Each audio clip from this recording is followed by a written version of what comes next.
nouvelles. Il nous reste 1 heure là aujourd'hui, mais c'est pas.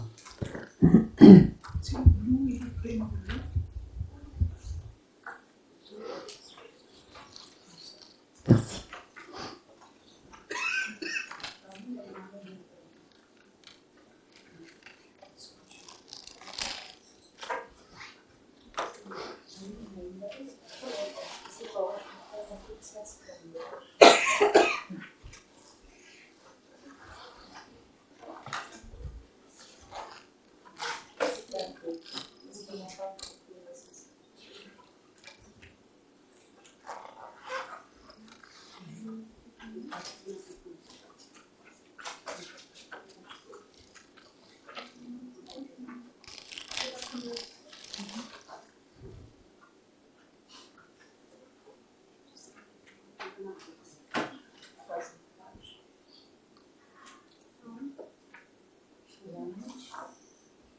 Just to say one minute. I'm able to connect to internet.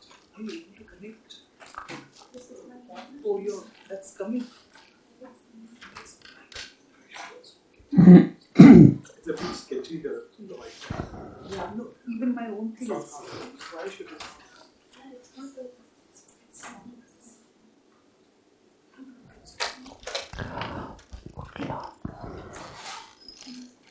Only does it say application number in that case also? This is for the transaction. Own Wi-Fi. Your own. Yeah.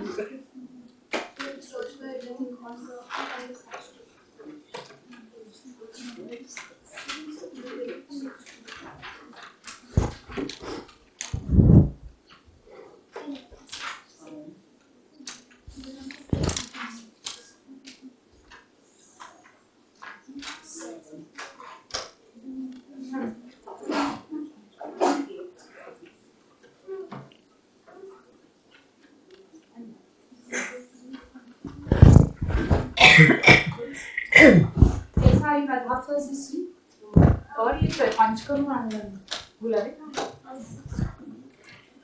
Punch sorry stapler का जो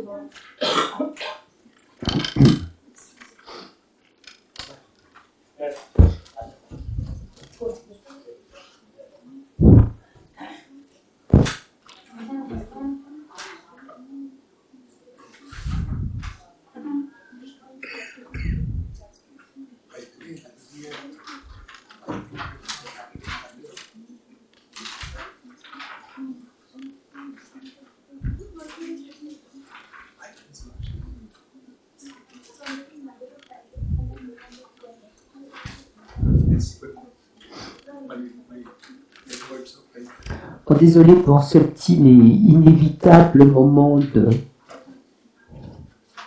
Oh, je n'aime pas vous aider parce que finalement on va perdre plus de sang.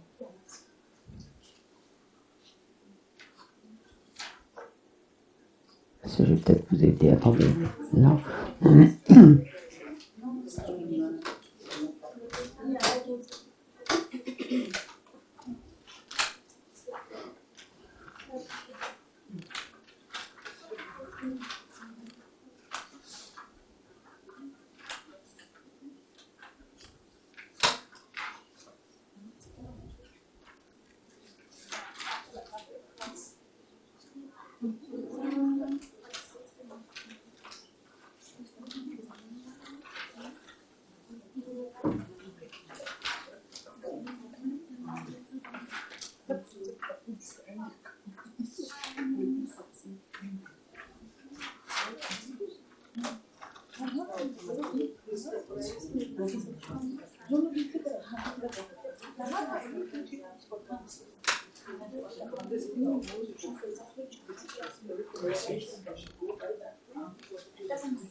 to open your thing.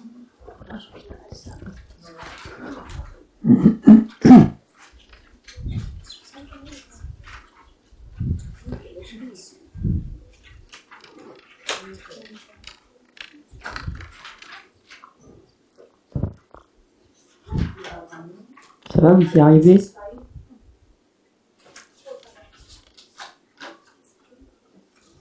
On va vous donner ça pour demain, puis alors là, j'essaie de lui envoyer les autres textes, mais c'est absolument, depuis tout à l'heure, c'est pas passé. Donc je viens d'en mettre, voilà, ben, tiens, c'est ce que je leur ai... Ah bah non, je te l'ai pas redonné. Attends une minute, je vais te la donner. Je t'ai mis des textes sur ma clé, parce que ça passe pas, c'est pas passé depuis tout à l'heure. Alors, attends, là, c'est juste autre chose que je... Si tu veux qu'on travaille à partir de tes copies, on peut le faire aussi. Non, mais c'est comme tu veux. Tu me donnes-moi, c'est bien, c'est comme ça. Je vais peut-être écrire. Mais j'en ai une là, c'est bon. Je suis en train de finir de la... Voilà. Ça, j'en profite pour le mettre là. Bon, voilà. Tu t'occupes pas de ça. C'est ça, voilà. Je t'en ai mis 4 là. Voilà. Hein? Donc, attends. Voilà. C'est ces 4 éléments-là. Bah, que soit tu fais imprimer, soit tu le renvoies par... Ah, tu te fais imprimer? Parce que sinon, je peux te donner mes copies. C'est comme tu veux. Donne-moi tes copies, si c'est bien. Donc, je te donne ça. Voilà. Celui-là. Celui-là et celui-là, pour le moment. Tu m'as donné 4, ce que tu m'as donné ce matin, je l'ai rendu. Il est là. Voilà. Voilà, je garde la clé. Oui, tu l'as. D'accord. Il y a 9 pages. Oui, il y a 9 pages. Dans la photocopie qu'on vient de vous distribuer, il y a 9 pages.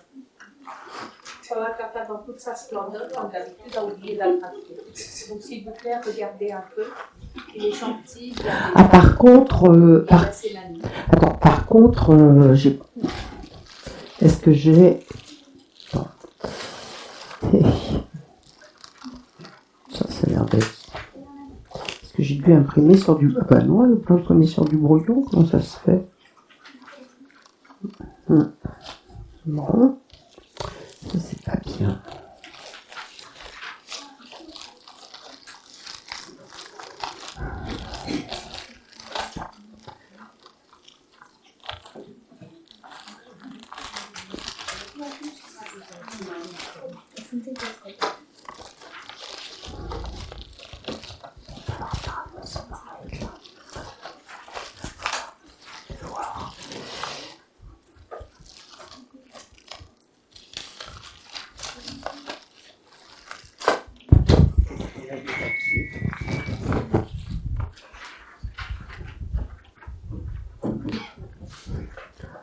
Bon, dès que vous avez fini, on va pouvoir... vous pouvez commencer à lire... on va travailler sur la nouvelle, là, on commence à travailler sur la nouvelle, donc vous pouvez commencer à la lire. Ou je peux même commencer à la lire avec vous. Ce qu'on peut faire, je propose qu'on peut en faire une lecture à haute voix tout de suite, déjà, que vous l'entendiez. Et puis après, vous la relirez et on va commencer à la traduire. Oui, puisqu'après tout, l'un n'empêche pas l'autre. Marcher vers le dôme rouge. Note autour d'un carnet utilisé pour la préparation et le suivi d'un tour d'Europe en 2005. Jaune, transparent, mat, à spirale. J'avais choisi ce carnet pour qu'il survive éventuellement à la pluie. Sur la première page, tu avais dessiné 14 drapeaux, tous plus ou moins européens, ceux de ton périple. Tu venais de passer ton bac, la tête pleine de ce savoir gigantesque qu'on ne conserve que quelques semaines, et tu avais appris cette expression attribuée à De Gaulle, l'Europe de l'Atlantique à l'Oural. Il fallait vérifier. Tu montais jusqu'au Cap Nord avec V.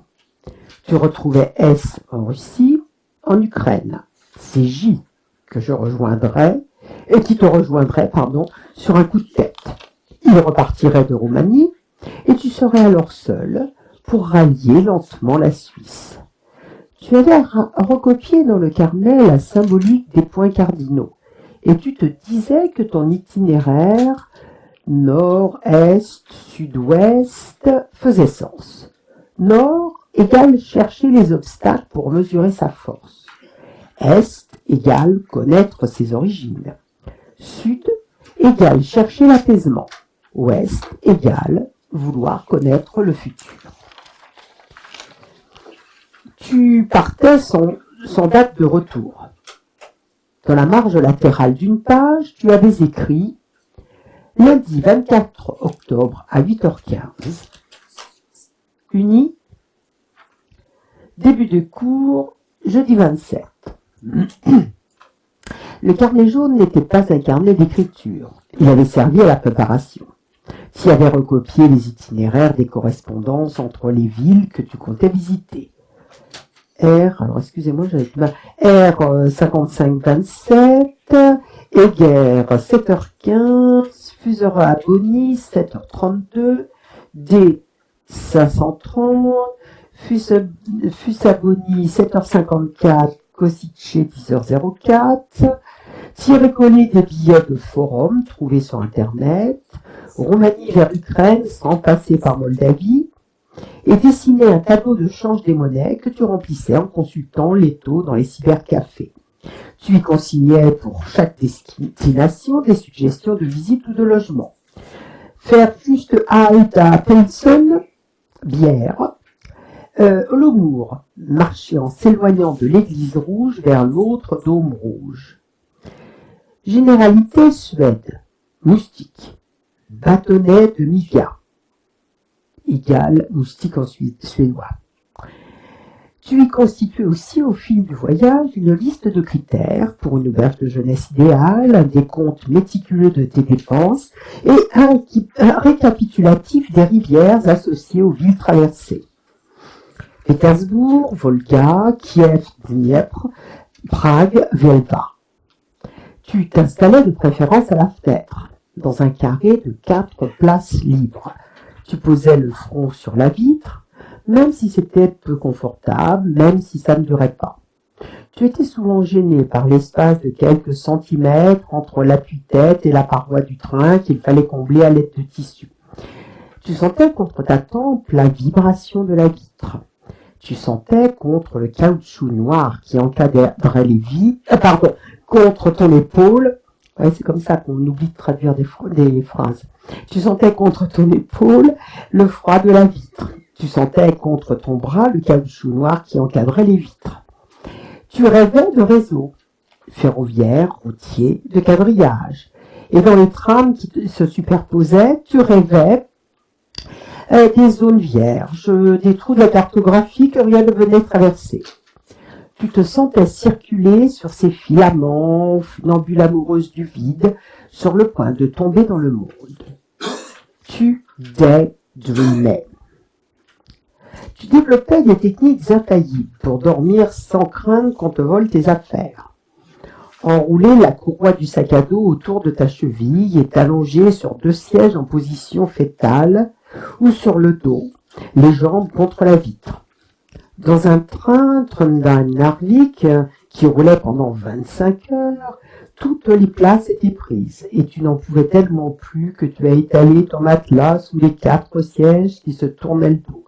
Petite cabane crasseuse où l'horizontalité t'avait néanmoins porté le sommeil. Tu portais contre la poitrine un second sac plus petit, en bandoulière, qui contenait ton premier téléphone portable, ton porte-monnaie et ce carnet jaune. À l'époque, perdre ton téléphone ne t'aurait causé qu'une peine légère. Mais ce carnet, non. Tu aimais répéter que tu dormais mieux sur les couchettes, bercé par le bruit binaire des rails, comme des battements de cœur. Mais tu étais trop impatiente de découvrir un nouveau paysage, trop excitée par ton arrivée prochaine dans une nouvelle ville pour dormir. Les matins, après les trains de nuit, pour Helsinki, pour Simferopol, pour Cracovie, se distinguaient par une fatigue particulière, courbaturée, flottante. Dans le Kiev Simferopol, la jambe de J frottait nonchalamment contre la tienne. La lumière était très blanche, le son du rail très doux. Le temps s'était arrêté. Tu as découvert un jour, mais était-ce dans une auberge de jeunesse bulgare ou slovaque, l'épais European Rail Timetable qui contenait les horaires de train de toute l'Europe et t'aurait évité bien des lignes de copie. Tu es resté penché dessus une bonne heure, ébloui par la perspective d'un tel savoir sous tes yeux. Attendons qu'on te questionne pour répondre avec fierté. Zasteli Balatonfured, le prochain part à 10h41. Changement à Tapolka. Mais l'exemplaire n'était pas à vendre et ton rituel de moine copiste t'arrangeait bien. Trouver un cybercafé, te rendre sur le site de la Deutsche Bahn, le plus complet en termes d'horaires européens, recopier les horaires dans le carnet jaune, lire tes mails, en écrire à tes amis selon une alternance savante pour que personne n'ait toutes les informations, pour que personne ne puisse reconstituer le puzzle de ton itinéraire. C'était aussi l'époque où l'Europe découvrait les sudoku. Le journal de ta ville natale en publiait un par jour sur Internet. Tu allais voir sur le site, tu les recopiais à la main. Ça t'occupait les heures où tu ne voulais pas lire aux vitres des trains, où il fallait repousser les questions de la vie d'après, qu'il faudrait remplir. En Roumanie, tu privilégiais les régionaux qui roulaient portes ouvertes, laissant circuler l'air au milieu de cet été étouffant. Parfois, le train s'arrêtait au milieu d'un champ. Tu regardais dehors, tu voyais des gens qui sortaient des hautes herbes, jetaient des paquets à bord et se hissaient dans ce train beaucoup trop en l'absence de quai. Une fois, l'arrêt a duré 3 heures. Ton jean collait au cuir de la banquette. La sueur coulait entre tes seins.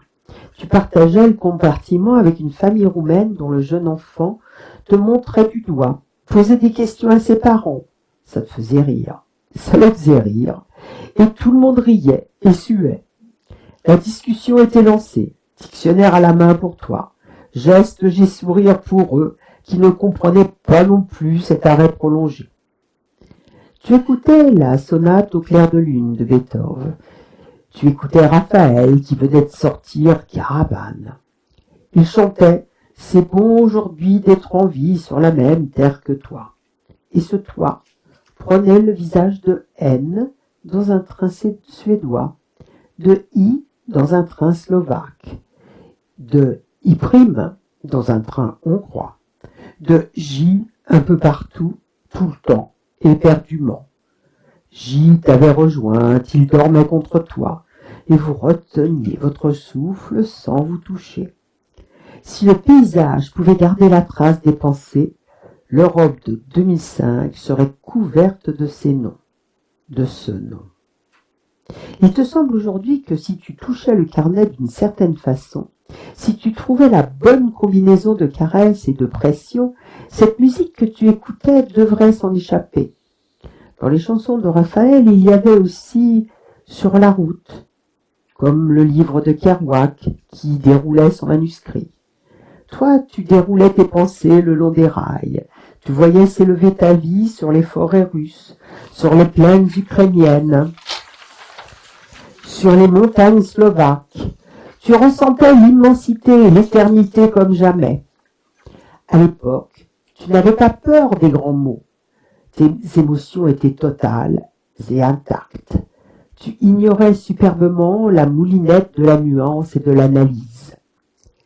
10 ans ont passé, tu retrouves le carnet, tu repars en train vers le nord, tu emportes ce carnet avec toi, comme lecture ou comme talisman. Thé est debout sur le quai glacé par la nuit. Tu l'embrasses à travers la vitre. Tu retiens tes larmes. Toi qui te réjouissais de voyager à nouveau seul, tu te demandes pourquoi tu t'imposes ça. Quelle personne en toi tu essaies de retrouver. Tu passes ton pouce sur la tranche du carnet jaune. À première vue, il a été écrit par une autre. Dans le train de nuit pour Hambourg, tu portes une polaire à capuche, un truc absurdement confortable que ta mère t'a offert à Noël. Tu as réservé une place à la fenêtre. Ton pull épais amortit la pression du caoutchouc du cadre contre ton bras. Tu es du côté du chauffage qui monte depuis le sol, le long de ton corps. Tu écris un mail sur ton téléphone. Il partira dans la nuit à la prochaine connexion Wi-Fi. Tu sors ton ordinateur, tu essaies de regarder une série américaine tournée à Séoul, Nairobi, Londres, Berlin et San Francisco. Tu n'y arrives pas. Tu penses au voyage d'il y a 10 ans. Tu te rappelles comme la vie était simple à cette époque. Aujourd'hui, tu as toujours au moins 2 chargeurs avec toi et il est très difficile de ne pas se connecter pendant plus de quelques jours. Tu nuances cette idée. C'est du romantisme à 2 balles. Tu te dis que le maillage du monde s'est simplement resserré. Dans le carnet jaune, tu retrouves des bouts de papier indépendants glissés entre la couverture et la première page. La carte de visite hongroise, verte, avec au verso, des tarifs griffonnés à la main par un réceptionniste dont tu te rappelles les gestes doux. Le reçu d'un cybercafé, avec au verso un mot de passe. Un billet rose en cyrillique, où tu ne comprends que Saint-Pétersbourg, avec au verso le numéro d'un certain Eugène, pour la 2e fois. 2 tickets de métro de Prague, flambant neufs, avec au verso rien. Certains papiers ont été arrachés à des carnets semblables aux tiens, que des gens comme toi avaient remplis d'horaires, de contacts et de souvenirs. Tu te demandes où sont ces carnets cousins aujourd'hui? Ou doit-on plutôt parler de greffe que de lien de sang? Et les quelques centimètres arrachés sur les pages de ton propre carnet, sont-ils conservés dans d'autres carnets? Combien êtes-vous à habiter les textes et les pensées des autres? À l'aube, tu constates que le compartiment s'est rempli. Chaque siège est désormais occupé par un dormeur ou une dormeuse qui a répété le même rituel que toi. Essayer toutes les positions, remplir les creux avec des tissus, mettre ses écouteurs, rabattre sa capuche. Vous avez tous à peu près le même âge. Une personne sur 2 a sorti un carnet dans lequel s'écrivent des pensées entre 2 regards par la fenêtre. Tu souris doublement. D'abord parce que le plaisir fou qu'il y a à se réveiller dans un train te saisit au cœur comme ce n'était plus arrivé depuis des années. Ensuite, parce que tous ces carnets te rappellent que tu n'es pas unique du tout. Le malaise du départ, cette fille étrangère en toi, s'est dissipé. Cette fois, tu empoignes le carnet comme une lecture rassurante, pensant n'y trouver que des informations factuelles ou une émotion modérée. Tu es quand même surprise par une page de contact où des gens dont tu as oublié l'existence ont écrit leur nom et les circonstances de votre rencontre. Une nonne dans le train Oradea à Budapest. From Vienna with the calf. I, the weird guy from Finland. Une page où quelqu'un a essayé d'écrire ton prénom plusieurs fois avec une écriture d'enfant entrecoupée d'étoiles. Tu te dis que c'était probablement un garçon, qu'il avait tracé ses lignes en te souriant, et ça te crée une sorte de brûlure du souvenir dans le ventre. Une pleine page intitulée Guidelines to Lund, rédigée par un certain Morton. Le top 10 de l'Europe de l'Est selon le Lonely Planet que tu as recopié jusqu'au numéro 5. Des phrases pour commander un billet de train en russe. Tu posais ensuite le carnet sur le guichet sous les yeux de l'employé qui t'écrivait alors la réponse dans le carnet. Ton carnet contient donc l'écriture d'une Ukrainienne qui travaillait au guichet de la gare de Kiev en 2005. À Hambourg, tu changes de train et bois un café. Ça, tu ne le faisais pas à l'époque. Chaque centime comptait. Tu te trouves dans le flux des pendulaires matinaux, costards et sacoches, trottinettes pliables et tablettes. À Copenhague, tu franchis la frontière en surplombant la mer. On te demande dans un marmonnement si tu lis le métro express posé devant toi. Tu fais signe que non, comme si toi aussi c'était ton trajet quotidien, alors que tu as déjà traversé tout un pays. Dans le train pour Stockholm, tu regardes par la vitre pour ne pas regarder un homme insolemment beau. De l'autre côté du couloir, qui sort exactement les mêmes objets que toi, un livre, un carnet Moleskine, un guide de voyage, un thermos. Ça devient ridicule, ce mimétisme. Mais le train passe dans un tunnel et tu constates que vous vous observez dans le reflet. Vous riez et détournez le regard. Il y a une page que tu ne t'attendais pas vraiment à trouver.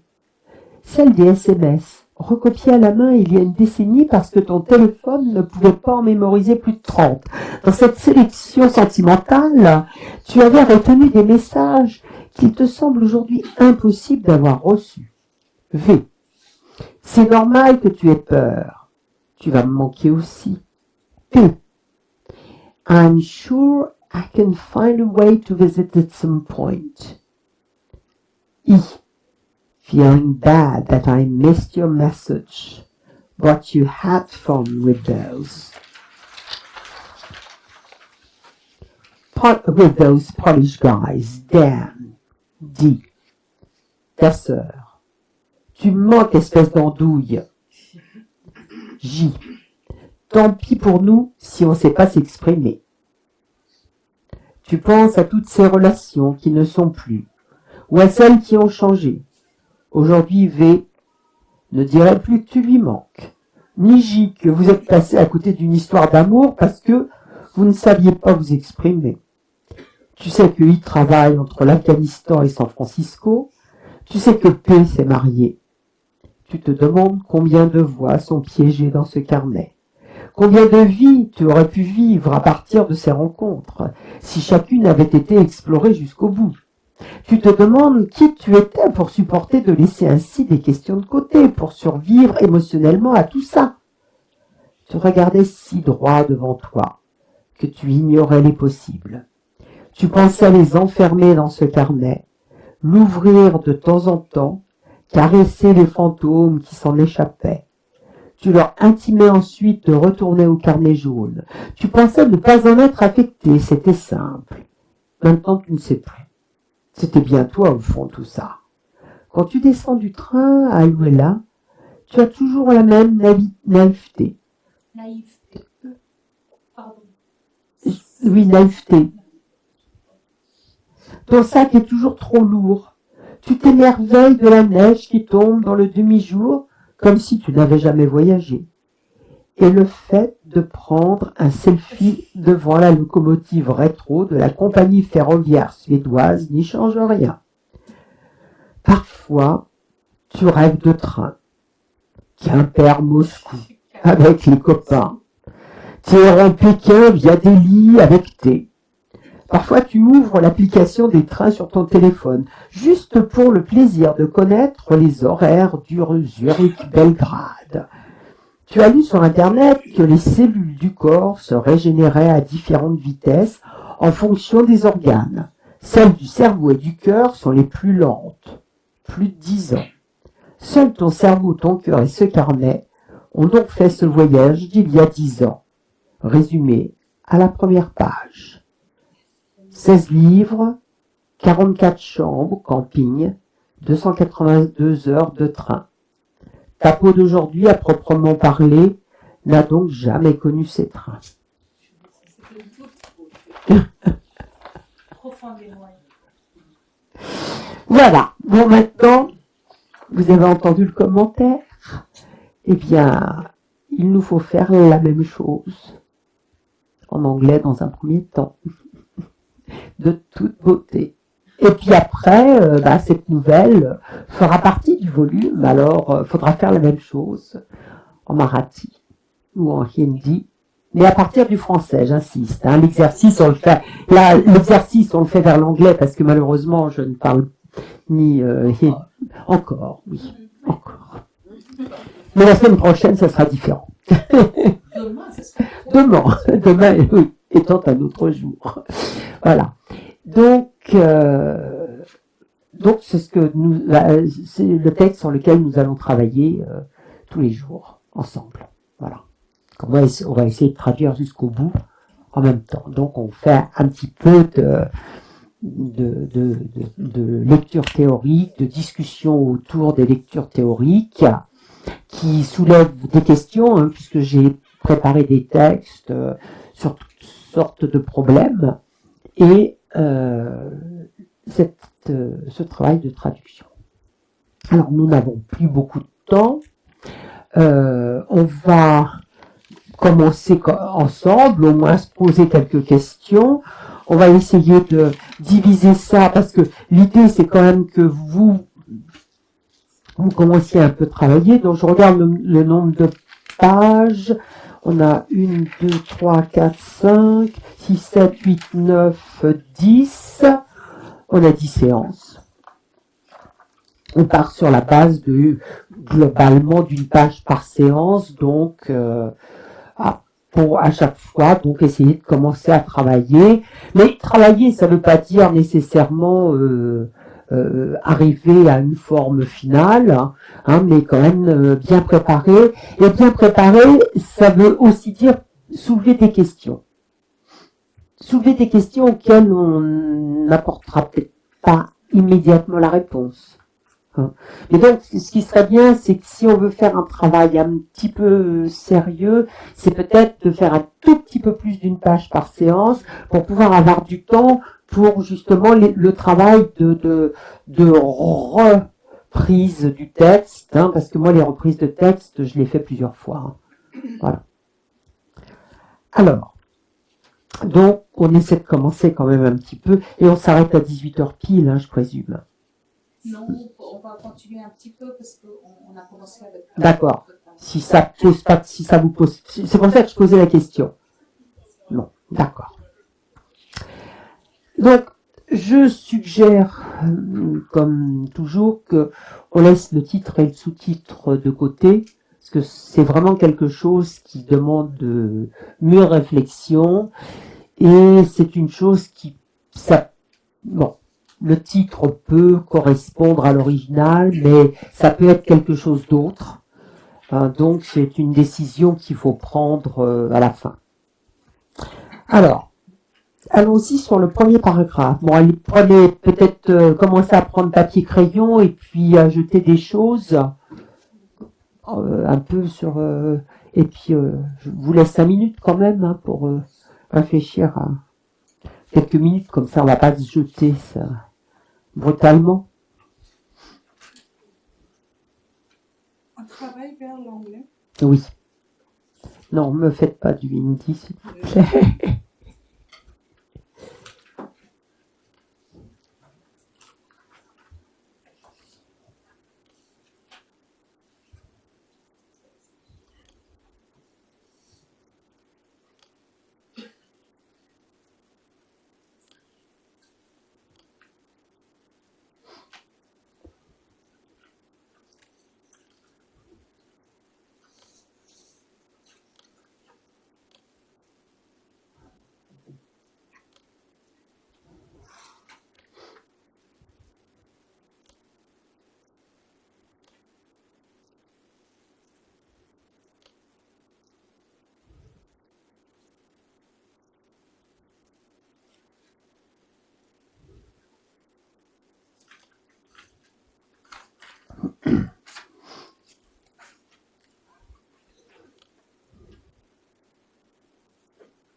On essaye là avant que vous êtes prêts à vous lancer.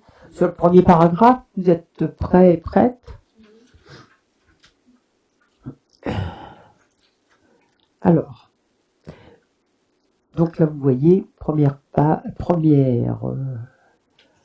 phrase, on a une phrase donc on va dire nominal, il n'y a même pas de nom adjectival. Alors, un point important en traduction, c'est justement ce qu'on appelle d'un mot latin l'incipit, c'est-à-dire l'entrée dans le texte. Et c'est vrai que le tout début d'un texte est fondamental. C'est vrai qu'un texte qui va commencer par « je », c'est dommage dans la traduction de ne pas garder le « je ». Voyez, un texte qui va commencer par « il était une fois », même si c'est un roman ou n'importe quoi qui va donner le ton d'un conte, c'est dommage de ne pas commencer par une formule du même ordre. Voyez. Donc c'est justement le Moby Dick de Melville, vous voyez, le Call me Ishmael, donc un impératif. C'est dommage de ne pas garder des formules pareilles, vous voyez. Alors, parce qu'on entre dans une écriture, donc, d'une certaine façon. Donc là, alors,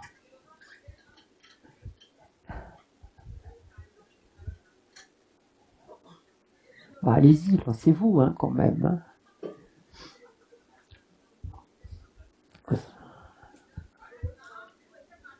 Je sais pas, il y a peut-être certains ou certaines d'entre vous qui vont y participer à ce projet, donc c'est le moment ou jamais de s'y mettre.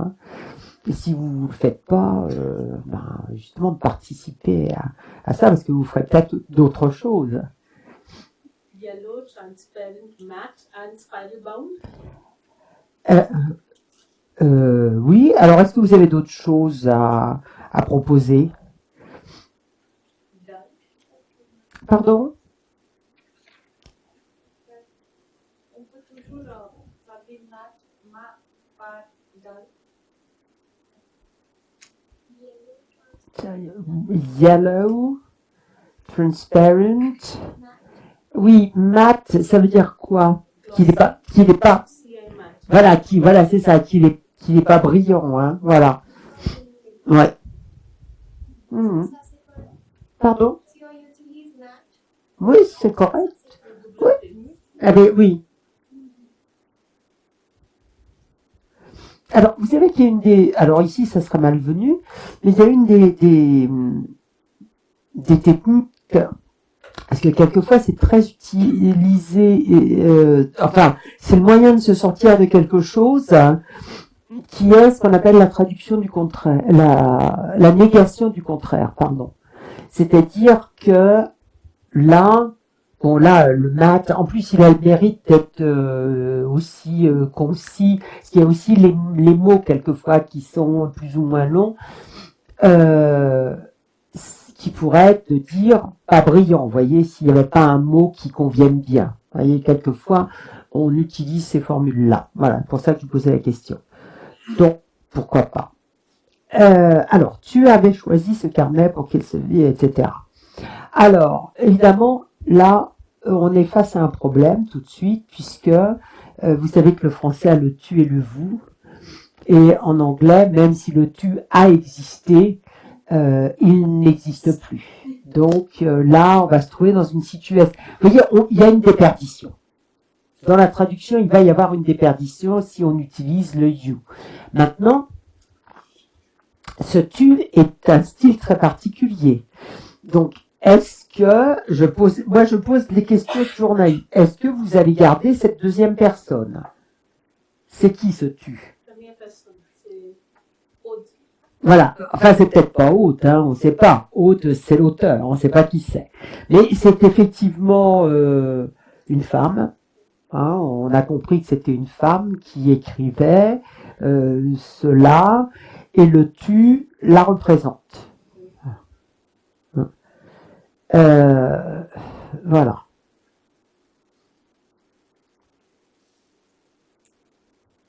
Alors, qu'est-ce que vous allez faire là? Vous allez le garder ou pas? Oui, pourquoi pas, on peut garder le tu, on peut se parler comme, on peut garder le tu, oui, je vois aucun problème. Oui, absolument. Le tu français n'est pas nécessairement, il n'est pas d'une grande banalité. Il a été introduit dans la littérature. Il me semble bien que le premier auteur qui l'a introduit, c'est Michel Butor dans la modification. Hein, je crois que c'est lui qui a introduit le tu pour la. Je crois qu'il n'existait pas avant. Hein.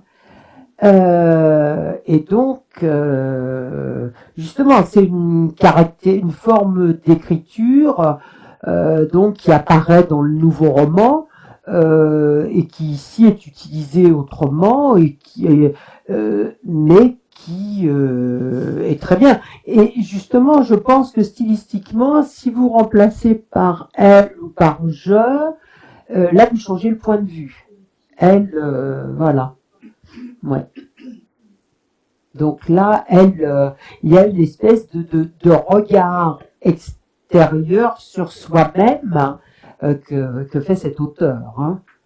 Voilà. D'ailleurs, c'est intéressant parce que ce regard est porté en 2005 et la partie à la fin qui se situe 10 ans plus tard, où on aurait peut-être pu imaginer un changement de personne.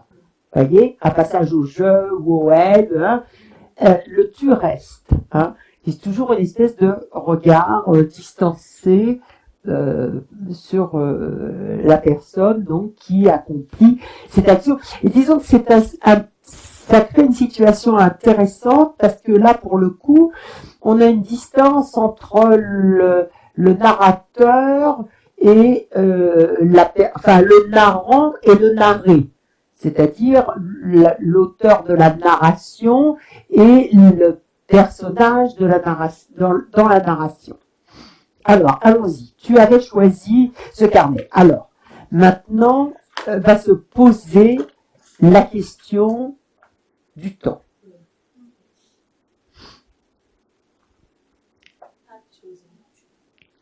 Une chose, madame, si je peux.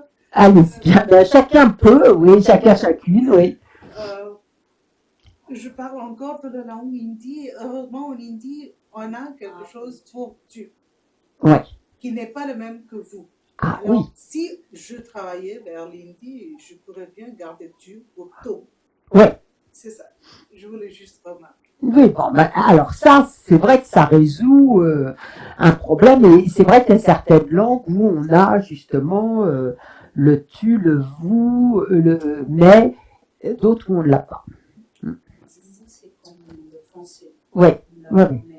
Au point de vue de la grammaire, oui, il y a des correspondances. D'accord.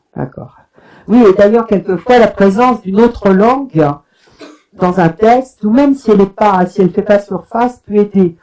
Et moi, je sais que j'ai traduit un recueil de correspondances de Nabokov, donc un recueil de correspondances en anglais, et donc il écrivait à certaines personnes, et comme c'était des amis russes, quand il était aux États-Unis, que c'était des amis russes, il avait à la fin une petite formule, un petit mot gentil, un petit quelque chose qui laissait transparaître si il était au stade du tutoiement ou du vouvoiement. Ce qui me permettait, ce petit élément de russe, où en russe il y a le tu, le vous, de choisir le tu ou le vous.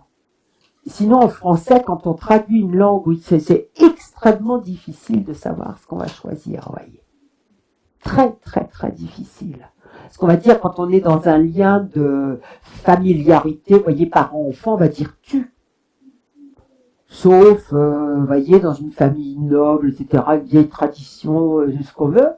Sauf qu'une fois, moi, j'étais dans un train, en France, il y a, je sais pas, il y a peut-être 20 ans, 30 ans, dans un wagon de deuxième classe, vous voyez, pas rien de sophistiqué. Il y avait une famille, un père, une mère, une fille, et la fille disait vous à ses parents. Chose qui est totalement inhabituelle en France. Totalement. Ouais. Donc, vous voyez, on ne peut jamais être sûr. Alors, bon, il y a ça. Donc, il y a le tu, il y a le temps verbal. Alors, le temps verbal. Essayons de voir un petit peu, par exemple, le stress dans ce paragraphe. Qu'est-ce qu'on a? Tu avais choisi ce carnet pour qu'il te survive éventuellement à la pluie. Sur la première page, tu avais dessiné 81, plus ou moins européen, c'est tempéré. Tu venais de passer ton bac, la tête pleine, qu'on ne conserve que quelques semaines, tu avais appris cette expression attribuée, l'Europe, il fallait vérifier. Tu montais, tu retrouvais, etc. Alors, donc là, on va avoir quand même, il va falloir qu'on fasse des choix.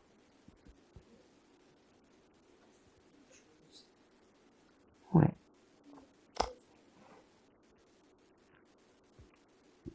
Parce que si vous voulez, je vais vous expliquer. Enfin, là, j'avais un petit texte que j'utilisais avec des étudiants pour leur faire sentir, si vous voulez, la différence de temps. Justement, là, quand on est tu avais choisi, c'est-à-dire, on est en français, pardon, dans le choix d'un temps qui considère le résultat et pas le processus ou le déroulement, vous voyez. Et c'était un texte, là c'était un texte en fait c'était une traduction du French, non, c'est pas French, et puis Lieutenant's Woman, enfin je sais plus quel est le titre exact.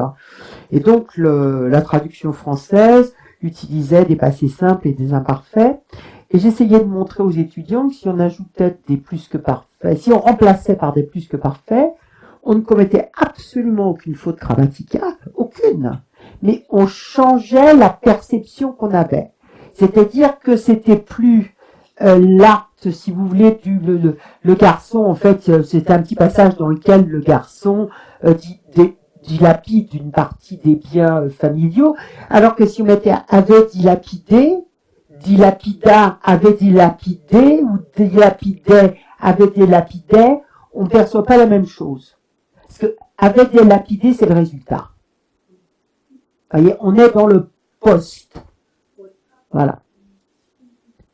Alors que l'autre, c'est le passé, mais on est dans le récit au passé, on est transporté au moment de voilà.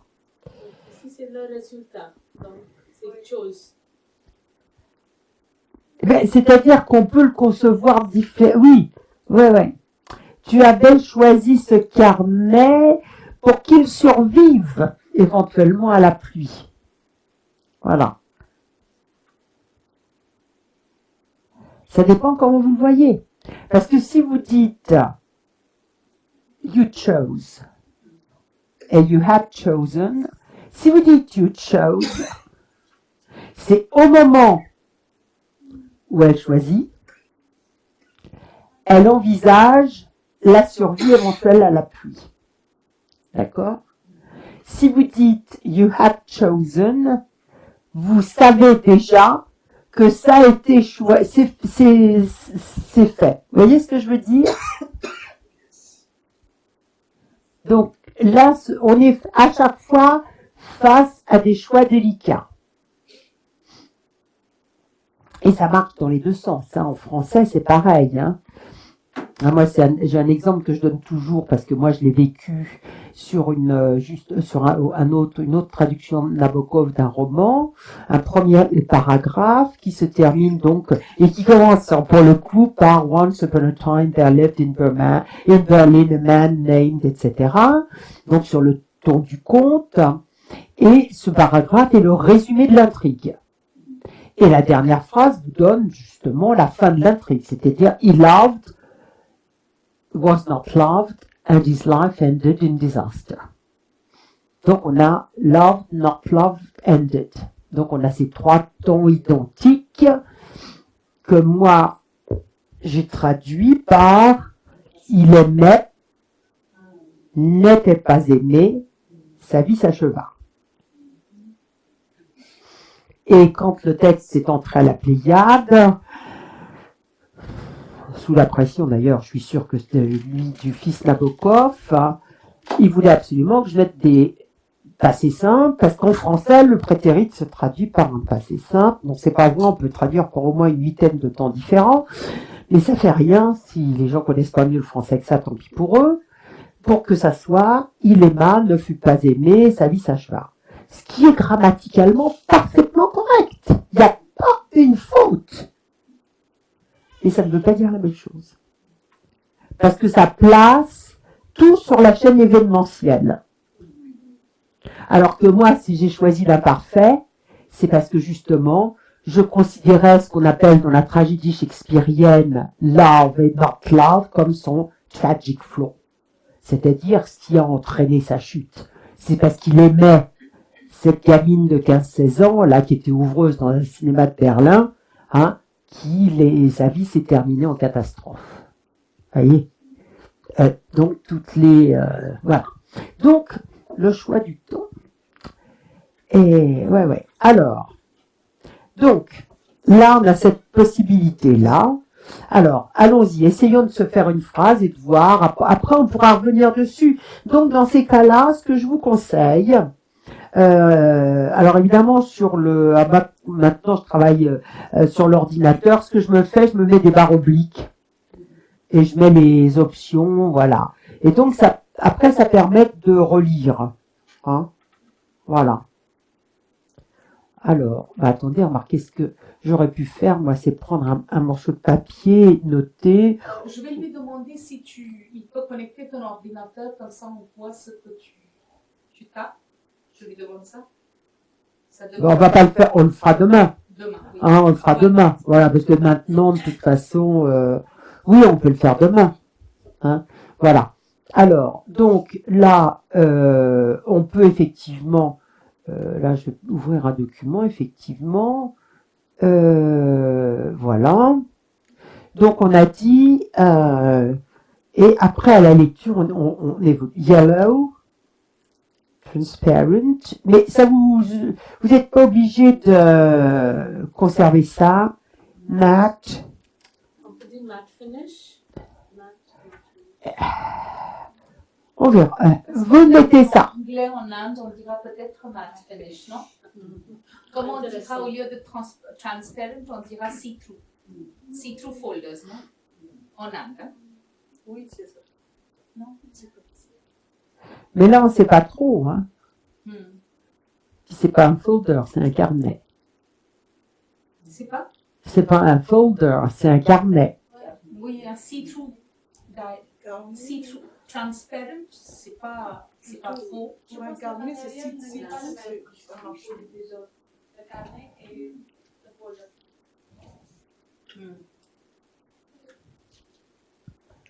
Donc là, en fait, elle n'est pas complètement en train de décrire le carnet, puisqu'elle en décrit le carnet à spirale, oui, parce que justement, pour que la reliure ne se finisse pas par s'arracher, mais le reste, c'est la couverture, quoi, jaune, transparent, mat, à spirale. Donc, à mon avis, on voit pas toute la même chose. Moi, je verrais quelque chose qui serait cartonné jaune, plus une partie transparente, mat, vous voyez, dessus. Mais c'est peut-être pas ça c'est peut-être pas ce qu'il y a dans la tête de l'auteur. Ça, c'est aussi intéressant d'ailleurs, quand on pose des questions aux auteurs, les réponses qu'ils vous donnent. Quelquefois, ils vous donnent les réponses précises, et quelquefois, ils vous disent, ah oui, mais vous voyez ça, après tout, oui, c'est, pourquoi pas? Et où ils lui disent, non, justement, j'avais pas d'idée précise, j'avais envie d'utiliser ces formules-là. Bon. Alors, nous, on était partis sur, moi, je prends ce qu'on avait dit au départ, ça n'empêche pas de changer. Donc, on était partis, alors attendez, là, je vais essayer de le mettre juste un tout petit peu en forme pour que Sinon, ça va être trop serré. Donc, je vais mettre à 1,5 pour avoir un petit peu d'espace. Voilà. Donc, on était parti sur yellow, transparent, matte. Alors, la question est sur le and ou le and not and. Est-ce que vous voulez qu'on... Voilà. Donc là, ça c'est une question qui reste en suspens.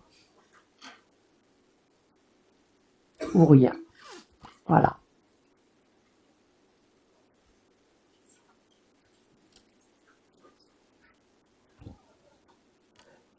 Alors, bon, on laisse comme ça. Tu avais choisi ce carnet pour qu'il survive éventuellement à la pluie. Donc, c'est là qu'on apprend que c'est un carnet. Donc, on part sur le you. You, alors. You chose. D'accord. You chose. Est-ce qu'on met had chosen en option? Alors, ce carnet. Pour le moment, on a dit faut quand même laisser des choix multiples. Une première traduction, on laisse toujours des choix multiples. Voilà. Alors, ce carnet, le carnet.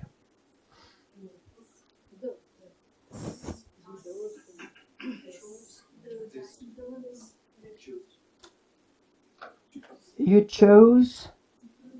That chosen. Alors, ce carnet. Il y a le cas de ce, d'ailleurs. Et de carnet.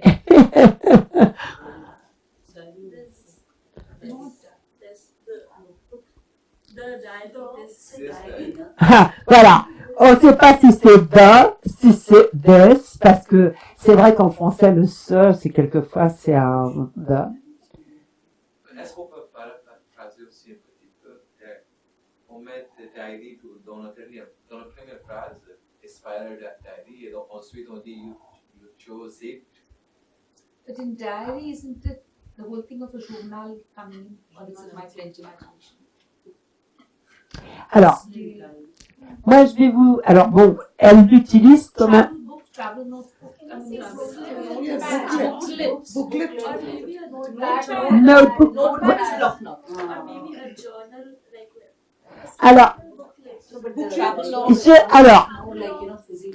il y a une option par rapport à la traduction.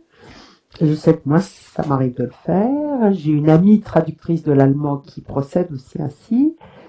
C'est de commencer à traduire sans avoir lu la suite de la nouvelle ou du roman.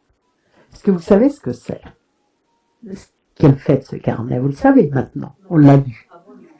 Mais là, on ne sait pas. On ne sait pas ce qu'elle va mettre dedans. Parce que dans le... Voilà.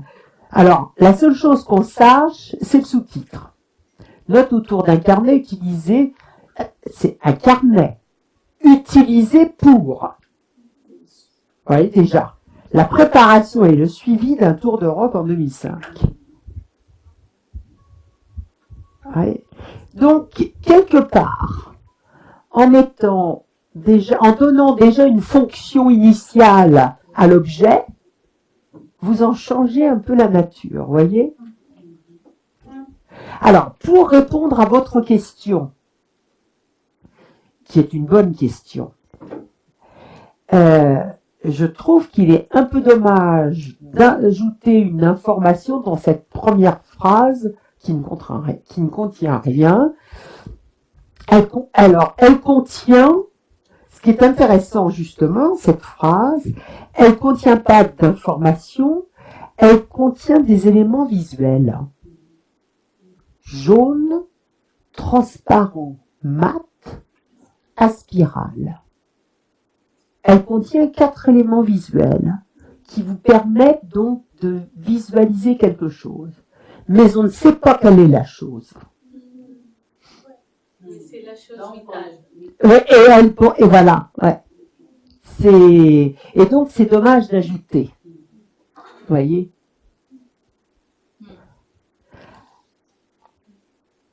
Alors c'est comme je vous dis, bon, il n'y a pas de choses fausses, mais stylistiquement c'est dommage, je pense. Alors, you chose, you had chosen, on verra par la suite lesquels des deux fonctionnent le mieux. ce carnet, c'est un peu un supplice, cette chose que j'ai sur la tête, là. Alors, ce carnet, donc, the ou this. Alors, carnet. Moi, je suis pas très favorable à diary, vous voyez, parce que diary, on est nettoyé, on est... Oui, c'est ça. Moi, je serais assez dans la chose neutre. Alors, notebook, booklet, Because on dit un carnet de voyage, un carnet booklet. when you write your travel book, travel notebook. Oui. Mais après, ouais. Parce que la phrase suivante, c'est un livre aussi d'Apéry. Voilà, c'est ça. C'est justement, c'est ça qui est intéressant. C'est qu'elle ajoute des petits bouts d'informations, elle le construit petit à petit. Vous voyez, on est vraiment dans le jeu de construction. Vous voyez, c'est des morceaux de Lego, là. Il y a des cubes, et puis petit à petit, ça prend forme. Pour qu'ils survivent éventuellement à la pluie. Alors.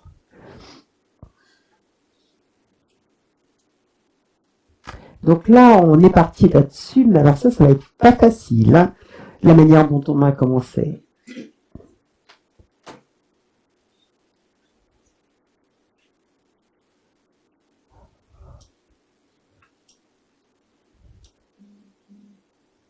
Alors, comment est-ce qu'on va pouvoir déjà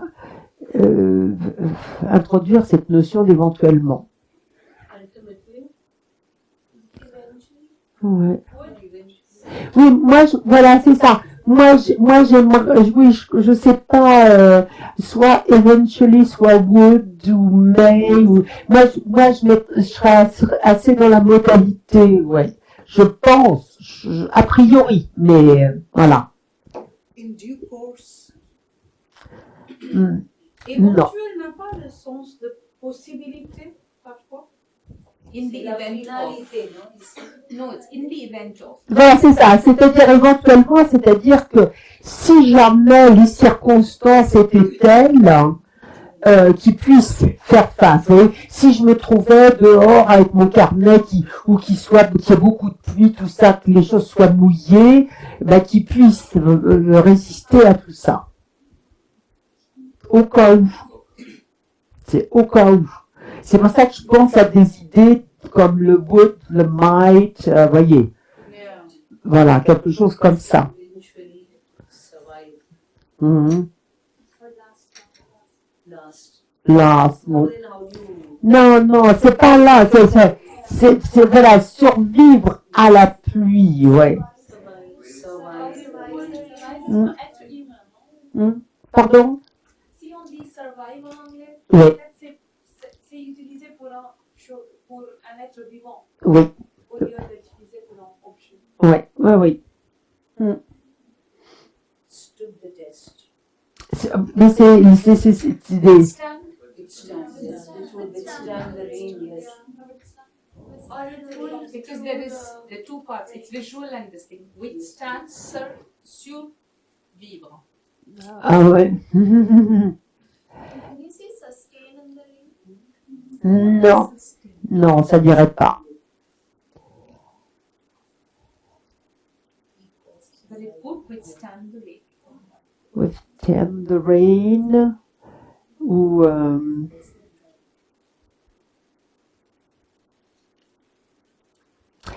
Est-ce qu'on pourrait avoir un verbe avec quelque chose through the rain, vous voyez? Pull through the rain. Voilà, l'idée de live through the rain, ou... See itself through the rain. Enfin, je pensais à ça, vous voyez? C'est-à-dire penser à...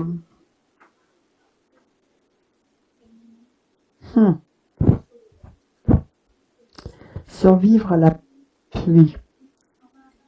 C'est bien l'idée de stand something or C'est pourquoi j'ai withstand.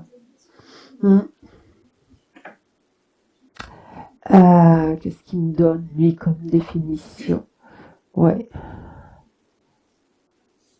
En synonyme, j'ai des resist, hold out against, stand firm against. Ouais.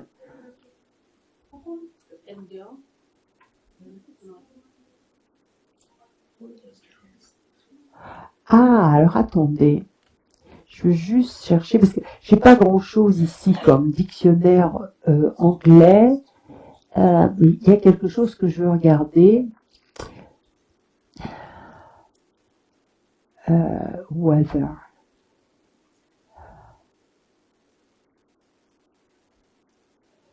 Est-ce que vous pensez...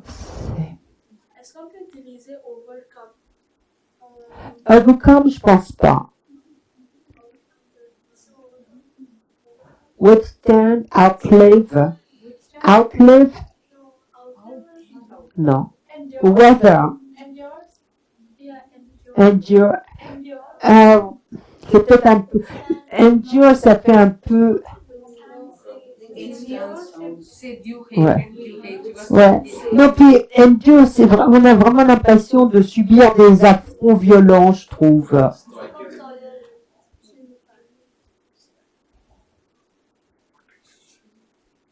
C'est un peu comme overcome, resist, endure. On est dans ce même champ lexical. Ouais. c'est ce qu'elle dit.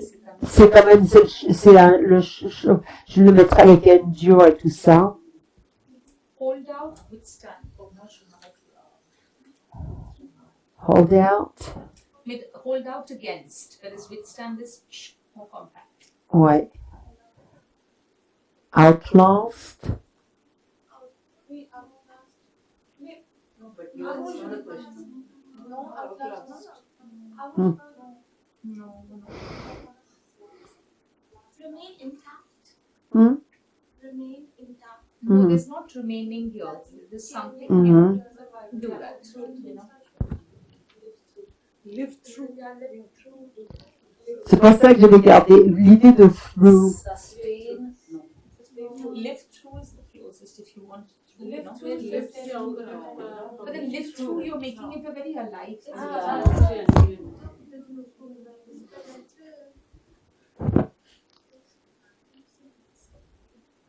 Mais l'idée de survivre en français est quand même... c'est quand même l'idée de demeurer en vie, vivre plus longtemps. Là, j'ai juste un tout petit bout de dictionnaire.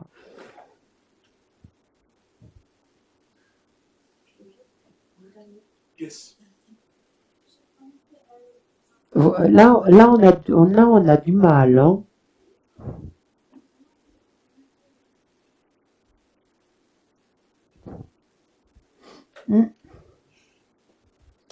Bon, survive, c'est sûr que ça va pas.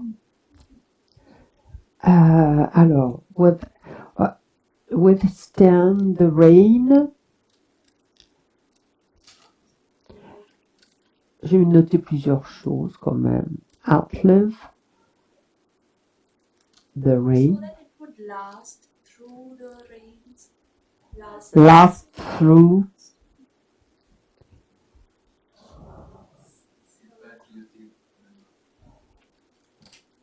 Through Remain unaffected. the rain. Ou on pourrait être plus pragmatique, du genre still be, je sais pas trop quoi, despite the rain, vous voyez, quelque chose comme ça. Le verbe manque, tu vois. Pardon? Qu'est-ce qu'on mettrait comme verbe? Ben c'est ça, voilà. Survive, discuss. Ouais. Alors, that's the hein. Alors, mais ça nous dit pour qu'ils survivre. Pour qu'ils déjà.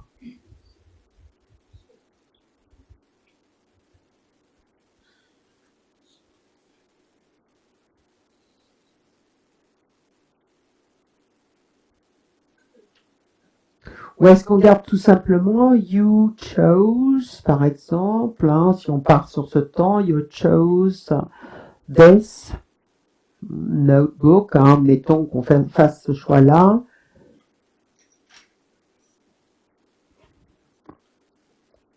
For it would all that. Ben oui, il faut pas so that. For it was So as For it So- undamaged. Pardon? for it For would it to remain remain undamaged. damaged in the Unblemished. Ah, ouais. This good or good, Shwat? Good. Éventuellement. He would, he might. So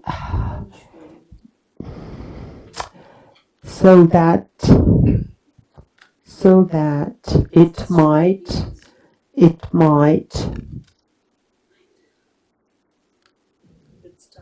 withstand the rain, last through the rain.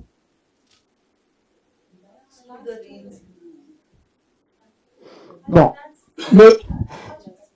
mais de toute façon, on n'arrive pas à une solution du premier coup. Hein. Sur la première page, tu avais dessiné 14 drapeaux, tous plus ou moins européens, ceux de ton périple. Alors, sur la première page,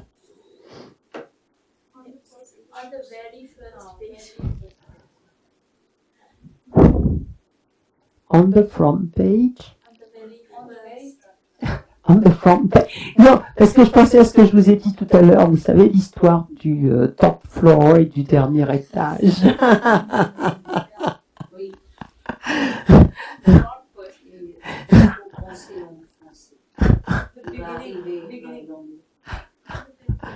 Et là, en fait, moi je la vois plus front page que je vois qu'il y a un ordre croissant ou décroissant. Parce que, justement, c'est l'idée c'est ce qu'on voit, ce qu'on dit enfin, en premier. Mais, c'est le sommet. Voilà. Ouais. Moi, je verrais plus on the front page, ouais. Voilà. Alors, on the front page, alors, tu avais dessiné.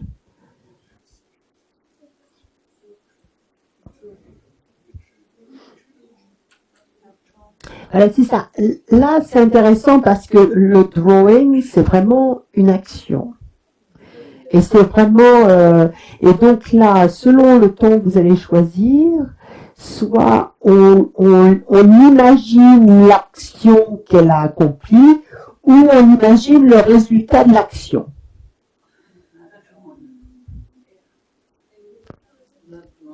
Ouais, moi je mettrais plutôt, voilà, you had drawn, parce que on les voit, si vous voulez, quand je lis ça, je vois ces couleurs, enfin, je ne connais pas toutes, mais je vois ces petits drapeaux de différentes couleurs, vous voyez?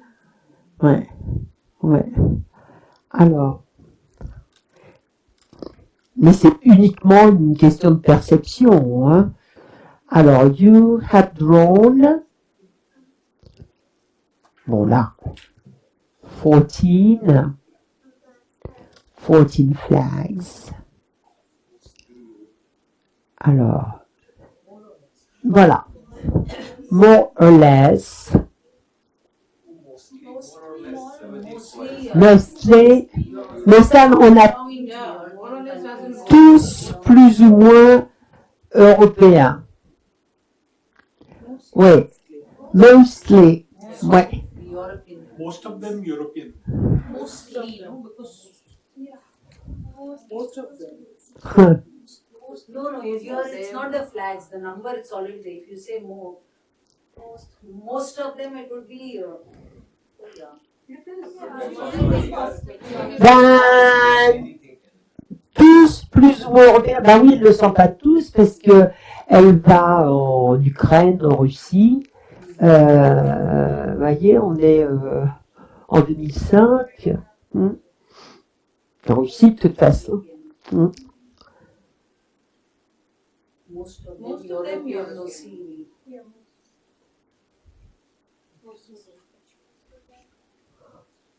Majority Europe.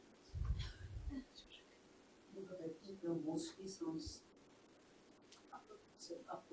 Ouais, c'est ça.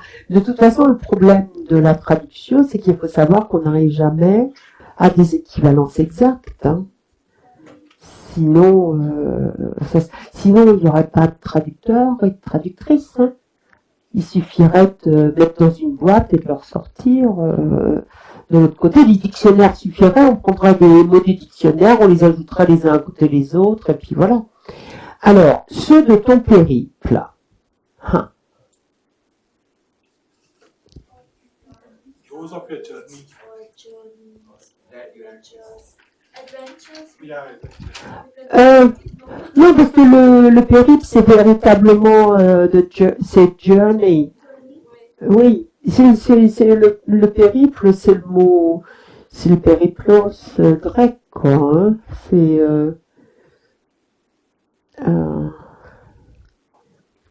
alors, ceux de ton périple, Trips.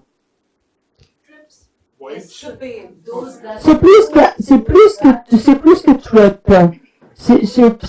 Puisqu'elle elle sait pas, elle lui dit à un moment donné, vous voyez qu'elle sait pas, voilà. Bon. Those that you covered.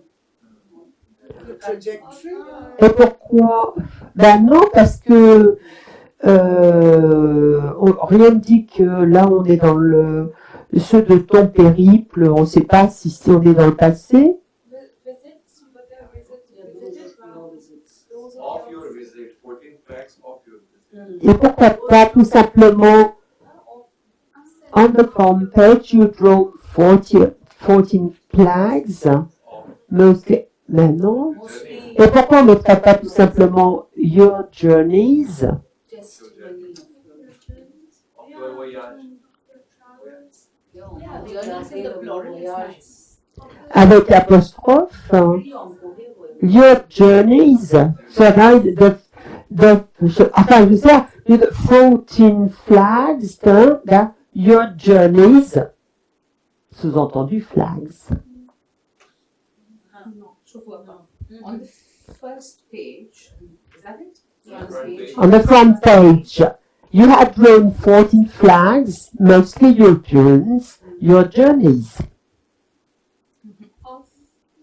Non, ça supprime le of. C'est ça que je veux dire. Yeah, yes, yes. Non, je veux dire, c'était pour essayer de le jouer à l'économie, vous voyez?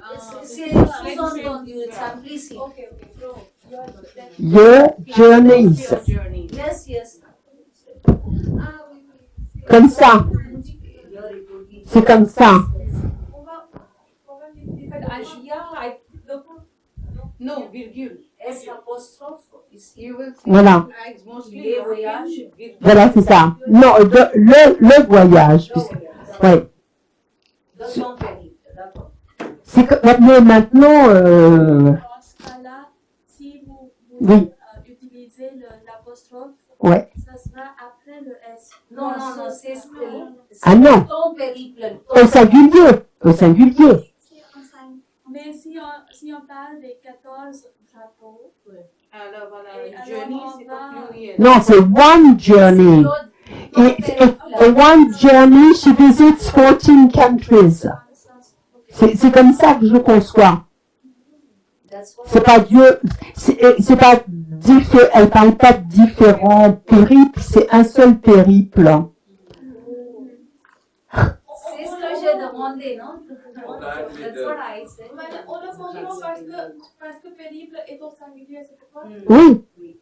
Hmm. Ah oui, c'est un périple. C'est-à-dire qu'elle parle, elle le dit d'ailleurs, c'est le principe du périple, hein. Si vous prenez le premier grand périple de l'histoire étant l'Odyssée, qui mène d'un pays à un autre, un lieu à un autre, etc. C'est ça l'idée du périple. C'est d'aller elle dit qu'à un moment donné, elle est en Roumanie, après elle est en Ukraine, elle est en Russie, elle est en Pologne, voilà. Et à chaque elle ne repasse pas par la Suisse. Elle c'est toujours d'un lieu à un autre, c'est ça. Mais Christine, Oui. your journeys, est-ce qu'il se tient pas seul?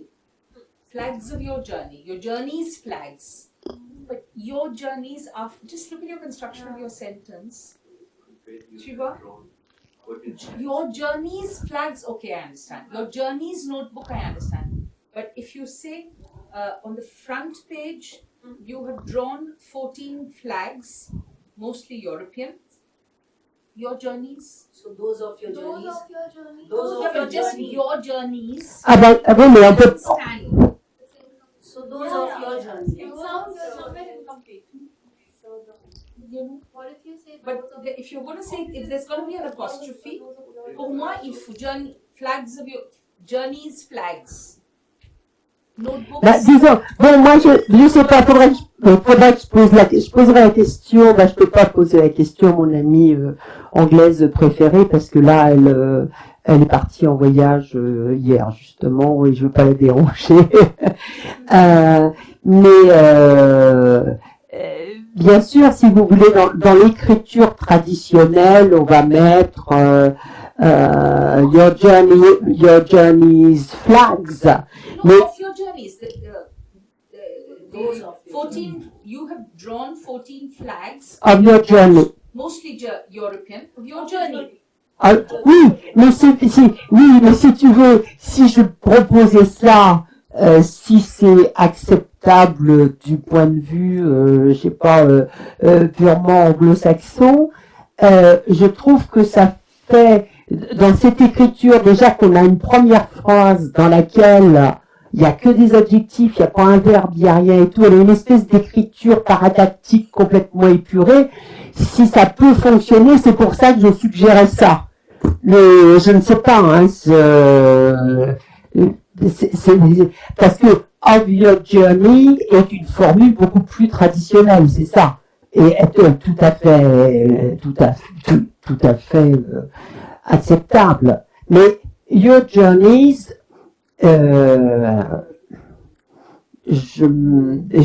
si c'est acceptable, je trouve, si c'est acceptable, c'était simplement cette idée de essayer de rendre son écriture qui est vraiment très épurée, et voilà. Et sinon, of your journey, oui, of your journey, c'est la formule qui va être la plus grammaticalement, voilà. Oui. Bon, même si, effectivement, cette dernière phrase, ceux de ton périple, n'est pas spécialement innovante. Hein, voilà. Tu avais dessiné... Mais là, on a ce qu'on appelle... on a quand même une rupture de phrase. Tu as dessiné 14 drapeaux, ceux de ton périple. Voilà. Bon. On laisse ça en état pour le moment. Alors, tu venais de passer ton bac. You had just finished. Passer son bac, ça veut pas dire, on dirait pas finish, parce que quand on a passé son bac, ça sous-entend qu'on l'a réussi. On l'a réussi. Just completed. Past.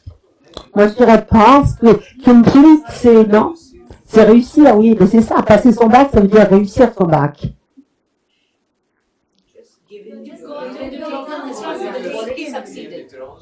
You've already succeeded. À l'examen, c'est-à-dire écrit Non, oui, mais là, oui, mais en français, quand on dit il a passé son bac, ça sous-entend qu'il a réussi parce qu'après, justement, elle parle de la rentrée universitaire dans la nouvelle. C'est-à-dire, en fait, la phrase suivante, c'est que on ne conserve que quelques examens, c'est-à-dire, on remémorise tout ça pour l'examen. Oui. Et après l'examen, on l'oublie. Donc ici, surtout, on parle de l'examen et pas de... Ah oui, non, mais ça. Passer le bac. C'est écrire l'examen. Oui, alors ça veut dire écrire, mais c'est aussi réussir l'examen. C'est l'expression. Voilà. Ça veut, et ce que vous dites après, c'est juste aussi, ça veut dire, c'est des idées, c'est un savoir qu'on conserve que quelques semaines. Ça veut dire qu'on va réussir, qu'on va être brillant même, etc. Et puis après, on aura oublié. Voilà. Non, parce que là, c'est sûr qu'elle l'a réussi son bac, puisqu'elle dit, quand elle donne les dates à la fin. Elle uni, c'est une manière de parler, c'est dire université, les Suisses disent à l'uni. Hein. Alors que nous, en français, quand on veut parler bref, on dit à la fac. Eux, ils disent à l'Uni. Je sais plus où c'est, voilà, je sais plus. Elle donne des dates, je sais plus où c'est. Elle donne des dates, elle dit que voilà, il y a l'Uni, puis il y a la rentrée, etc. Donc, voilà. Donc, c'est sûr que là, elle vient de l'avoir le bac, voilà. Elle l'a passé. Et quelque part, si elle part comme ça, c'est parce qu'elle l'a réussi, justement. Elle l'a réussi, et maintenant, voilà. Voilà. Ouais.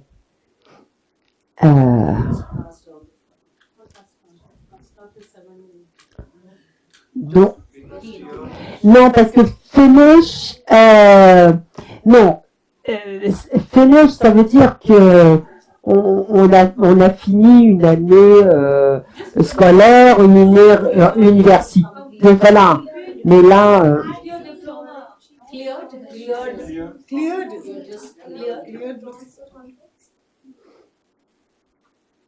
bah,